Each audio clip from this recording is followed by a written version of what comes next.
రేపే శనివారం. రేపు శనివారం రోజున వెంకటేశ్వర స్వామివారి పటం ముందు ఇది ఒక్కటి పెట్టండి. 4 వైపుల నుండి ధనం దూసుకు వస్తుంది. శనివారం, అందులోనూ 2025వ సంవత్సరంలో మొదటి శనివారం కనుక మర్చిపోకుండా వెంకటేశ్వర స్వామివారి యొక్క పటం ముందు ఇది ఒక్కటి పెడితే చాలు. అదృష్టం అనేది కలిసి వస్తుంది. స్వామివారి అనుగ్రహంతో కోట్ల అప్పు అయినా తీరిపోతుంది. అంతేకాదు, కోరుకున్నంత మీరు ఎక్కడ జ్యోతిష్యం చెప్పించుకున్నా అస్సలు నమ్మకం కుదరలేదా? అలానే మీ సమస్యలు కూడా నెరవేరలేవా? అయితే ఒక్కసారి ఈ యొక్క గురువుగారిని నమ్మకంతో సంప్రదించి చూడండి. ఖచ్చితంగా మీ సమస్యలన్నీ కూడా 24 గంటల్లోనే తీరిపోతాయి.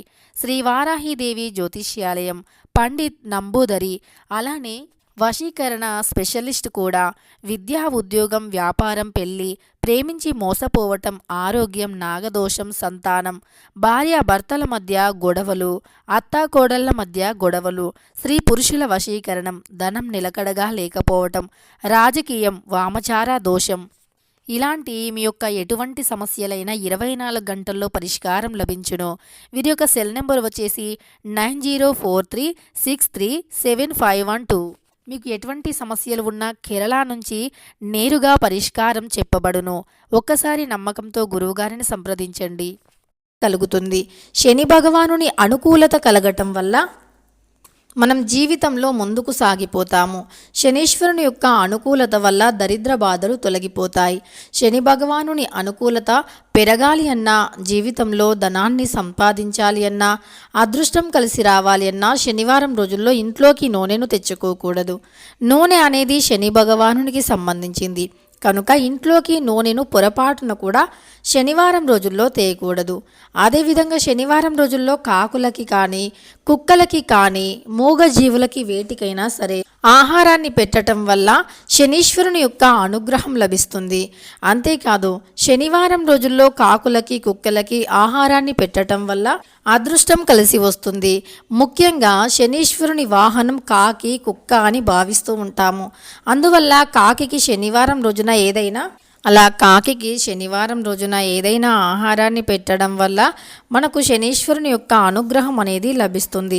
శని భగవానుని అనుగ్రహం ఉండటం వల్ల మనకు శని దోషాలు, ఏలినాటి శని దోషాలు, ఏళ్ల నాటి నుండి పట్టి పీడిస్తున్న శని దోషాలు తొలగిపోతాయి. అందువల్ల మనం పట్టిందల్లా బంగారం అవుతుంది. కొన్నిసార్లు మనకు ఎన్ని తెలివితేటలు ఉన్నా, ఎంత చదువు ఉన్నా, ఏది ఉన్నా ఉద్యోగం అనేది రాదు, ఆలస్యం అవుతుంది. అదంతా మన గ్రహచారంగానే భావిస్తూ ఉంటాము. అంటే మనకు దరిద్రం దాపరించింది అని నమ్ముతూ ఉంటాము. అలాంటి దరిద్రాలను తొలగించుకోవటం కోసం ఇలా ఈ యొక్క శక్తివంతమైనటువంటి శనివారం రోజున మూగజీవులకి ఆహారాన్ని పెట్టండి. మూగజీవులకు ఆహారాన్ని పెట్టడం వల్ల శని బాధలు పూర్తిగా తొలగిపోతాయి. గ్రహ దోషాల నుండి, గ్రహాల యొక్క చెడు బాధల నుండి బయటపడుతూ ఉంటాము. గ్రహాల యొక్క అనుకూలత పెరిగి ఉద్యోగం అనేది వస్తుంది. అంటే ఉద్యోగంలో ఆటంకం ఉన్నవారికి ఉద్యోగం వస్తుంది. వ్యాపార పరంగా నష్టాల్లో ఉన్నవారికి వ్యాపారాభివృద్ధి జరుగుతుంది. కుటుంబ సమస్యలు ఉన్నా, డబ్బు సమస్యలు ఉన్నా తొలగిపోతాయి. ఎప్పుడైనా సరే చాలామంది సంతోషంగా ఉండరు. అంటే కుటుంబంలో డబ్బు ఉన్నప్పటికీ కుటుంబంలో కలహాలు అధికంగా ఉంటాయి. భార్యాభర్తల మధ్య అన్యోన్యత ఉండదు. అంతేకాదు, ఇంట్లోకి వెళ్ళగానే చికాగ్గా ఉంటూ ఉంటారు. మళ్ళీ అంటే మనశ్శాంతి ఉండదు. ఏదో ఒక నెగిటివిటీ అనేది వారిని ప్రెజర్ చేస్తూ ఉంటుంది. అందువల్ల వారు ఒక ప్రశాంతమైనటువంటి వాతావరణాన్ని కోల్పోతూ ఉంటారు. అలాంటి యొక్క వాతావరణం అంటే నెగిటివ్ ఎనర్జీని కూడా తొలగించుకొని మన చుట్టూ ఒక పాజిటివ్ ఎనర్జీని పెంచుకోవాలి అంటే తప్పకుండా రేపు శనివారం రోజున ఇలా చేయండి. శనివారం రోజున పసుపు డబ్బాలో ఒక ఎండు మిరపకాయ, 2 వెల్లుల్లి రెబ్బలు వేయటం వల్ల మనకు ధనం ఆకర్షింపబడుతుంది. నరదృష్టి వంటివి తొలగిపోతాయి. ముఖ్యంగా శనివారం రోజుల్లో గుమ్మం పక్కన ఒక బిర్యానీ ఆకుని, 2 లవంగాలు, 2 యాలకులు, అలానే ఒక దాల్చిన చెక్కను వేసి, అలానే అందులో కొన్ని పచ్చ కర్పూరం బిళ్ళలను వేసి వెలిగిస్తే గనక ఇంట్లోకి ధనం ఆకర్షణీయం అవుతుంది. లక్ష్మీదేవి వస్తుంది. ధనం రాకుండా ఆపే దుష్టశక్తులు తొలగిపోతాయి. ధనపరమైనటువంటి ప్రతి సమస్య కూడా తొలగిపోతుంది. ఇలా ప్రతి సమస్య నుండి కూడా విముక్తిని పొంది ధనం అనేది కలిసి రావాలి అన్నా, ధనపరమైనటువంటి సమస్యలు తొలగిపోవాలి అన్నా ఖచ్చితంగా ఇలాంటి పరిహారాలు చేయవలసిందే. ఇలాంటి పరిహారాలు చేయటం వల్ల అధిక ఒత్తిడి నుండి బయటపడతారు. అంతేకాదు డబ్బు అనేది కలిసి వస్తుంది. ఖచ్చితంగా దరిద్రం అనేది తొలగిపోతుంది. ఆరోగ్యం అనేది చాలా బాగుంటుంది. అద్భుతమైనటువంటి ఫలితాలు ఉంటాయి. ఇక రేపు శనివారం రోజున గుమ్మం పక్కన అది కాల్చాలి. అదేవిధంగా గుమ్మం పక్కన అది కాల్చిన తర్వాత మనం కొన్ని అంటే ఇంట్లోకి లక్ష్మీదేవి రావాలి అంటే గుమ్మం పైన కొన్ని పాలను చల్లాలి. పాలు అనేవి లక్ష్మీప్రదమైనటువంటివి, లక్ష్మీదేవిని ఆకర్షించేవి. అంతేకాదు మన ఇంటి ప్రధాన ద్వారం నుండి మంచైనా చెడైన ఇంట్లోకి వస్తుంది కనుక ప్రధాన ద్వారం దగ్గర పాలను, పవిత్రమైనటువంటి పాలను శనివారం రోజున సంధ్యా సమయంలో అంటే సాయంత్రం 6 దాటిన తర్వాత గుమ్మం దగ్గర పాలను చల్లటం వల్ల లక్ష్మీదేవి ఇంట్లోకి ఆకర్షితురాలు అవుతుంది. ముఖ్యంగా సకల దేవతల అనుగ్రహం లభిస్తుంది. ఇక శనివారం రోజుల్లో మరి ఎలాంటి పరిహారం చేస్తే మంచి ఫలితం కలుగుతుంది? అలానే శనివారం రోజుల్లో జుట్టుని విరబూసుకొని ఇంట్లో అస్సలు తిరగకూడదు.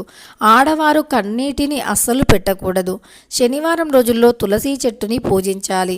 తులసి చెట్టు దగ్గర ఆవు నెయ్యితో దీపాన్ని వెలిగించి ప్రదక్షిణలను చేయాలి. తులసి ఆకులను అంటే తులసి మాలను విష్ణుమూర్తికి లేదా వెంకటేశ్వర స్వామి వారికి లేదా నరసింహ స్వామి వారికి తులసి మాలను సమర్పించాలి. ఇలా సమర్పించటం వల్ల వారి యొక్క అనుగ్రహంతో జీవితంలో కష్టాలు అనేవి ఉండవు. ఇక రేపు శనివారం రోజున వెంకటేశ్వర స్వామివారి ముందు ఇదొక్కటి పెడితే స్వామివారి అనుగ్రహంతో కష్టాలు తొలగిపోయి, అప్పుల సమస్యలు తొలగిపోయి 4 దిక్కుల నుండి ధనం అనేది వస్తూనే ఉంటుంది. మరి ఏది పెట్టాలి అంటే కనుక వెంకటేశ్వర స్వామివారిని తులసీమాలతో అలంకరించి స్వామివారి పటం ముందు పిండి దీపాన్ని కానీ లేదా ఆ పిండి ప్రమిదలో ఆవు నెయ్యితో దీపాన్ని కానీ విప్ప నూనెతో దీపాన్ని కానీ వెలిగించాలి. లేదు అనుకుంటే మట్టి ప్రమిద అయినా పర్వాలేదు. స్వామివారి ముందు విప్ప నూనెతో కానీ లేదా ఆవు నెయ్యితో కానీ దీపాన్ని వెలిగించండి. తరువాత స్వామివారికి ఇష్టమైనటువంటి ఏదైనా వడపప్పుని కానీ పానకంని కానీ పెట్టినప్పుడు దాంట్లో తప్పకుండా ఒక తులసి దళాన్ని వేయండి. తరువాత మరి స్వామివారి ముందు ఏది పెట్టాలి అంటే ఒక తమలపాకుని పెట్టి తమలపాకులో కొన్ని తులసి ఆకులు, కొద్దిగా పచ్చ కర్పూరం, ఒక రూపాయి నాణ్యాన్ని పెట్టండి. ఇలా పెట్టడం వల్ల ధనం ఆకర్షింపబడుతుంది. అంతేకాదు ధనంతో పరిహారం చేస్తున్నాము కనుక ధనపరమైన సమస్యలు తొలగిపోతాయి, డబ్బు కలిసి వస్తుంది. కనుక మర్చిపోకుండా ఇలా చేయండి. ధనపరమైన సమస్యలు తొలగిపోయి అదృష్టం అనేది కలిసి వస్తుంది. అయితే మరి ఈ యొక్క పవిత్రమైనటువంటి శనివారం రోజున మర్చిపోకుండా ఇలా చేస్తే కటిక దరిద్రులు కూడా ధనవంతులుగా మారుతారు. అలానే శనివారం అంటే చాలా పవిత్రమైనటువంటిది. తర్వాత ఆ శనివారం రోజున తమలపాకు పైన రూపాయి కాయిన్, తులసి దళాలు అలానే కర్పూరంని పెట్టి మనం వెంకటేశ్వర స్వామి పటం ముందు పెట్టాము కనుక ఆ రూపాయి కాయిన్ అనేది చాలా పవిత్రంగా మారుతుంది, ధనాన్ని ఆకర్షించేదిగా మారుతుంది. కనుక ఆ రూపాయి కాయిన్ తీసి మరుసటి రోజు బీరువాలో దాచుకోండి. అలా బీరువాలో దాచటం వల్ల మన సమస్యలు తొలగిపోతాయి. అంతేకాదు అదృష్టం కలిసి వస్తుంది. మన దరిద్ర బాధలన్నీ కూడా తొలగిపోయి మనకు జీవితంలో ప్రతీది కూడా అంటే ప్రతి సమస్య కూడా తొలగిపోయి మనకు అదృష్టం అనేది కలిసి వస్తుంది. ముఖ్యంగా అప్పులు, ఆర్థిక సమస్యలు అనేవి అన్నీ తొలగిపోతాయి. అదృష్టం కూడా కలిసి వస్తుంది.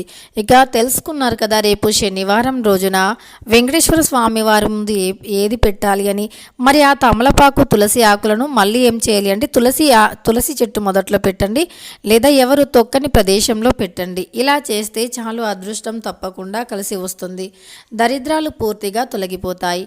వీడియో నచ్చితే లైక్ చేయడం మర్చిపోకండి. ఇలాంటి ఎన్నో వీడియోస్ కోసం ఛానల్ని తప్పకుండా సబ్స్క్రైబ్ చేసుకోండి.